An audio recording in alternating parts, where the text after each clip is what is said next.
Psalm 107, these are reflections upon Israel's journey in the wilderness. They wandered in the wilderness in a desert way.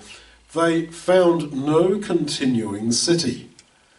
Now, I think the idea is that, they left Egypt, went through the Red Sea like we are baptized. They walked through the wilderness to the promised land, but they didn't really want to go in there because they feared that they'd have to fight, and particularly want to go back to Egypt, although they went back there in their hearts. And they wanted then to make themselves a city, to make themselves at least a place in the wilderness to live permanently and not keep on travelling. But no, God did not allow them to do that. And it's quoted about us in Hebrews, where we are told that we have no continuing city. We are on a journey.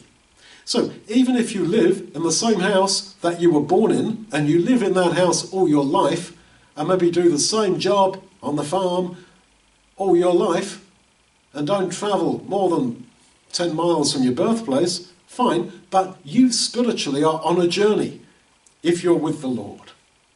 He is moving us on.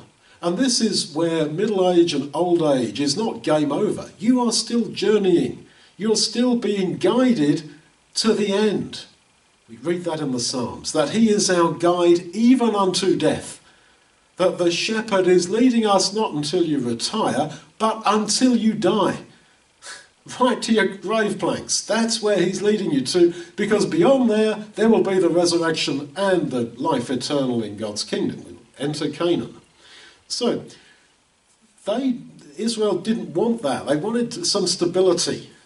And that's, of course, native to human beings, that we prefer if we can just settle down and have some routine, etc. Don't want to move on.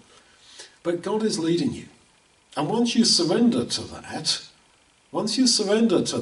then life suddenly takes on a sparkle that I am moving on. I don't mean moving on from one belief system to another. No.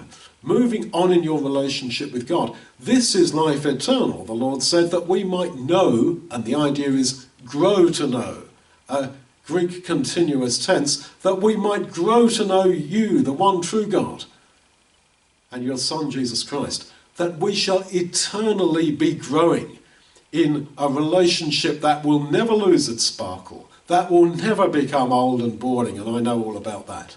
That will go on forever and ever, and that starts now.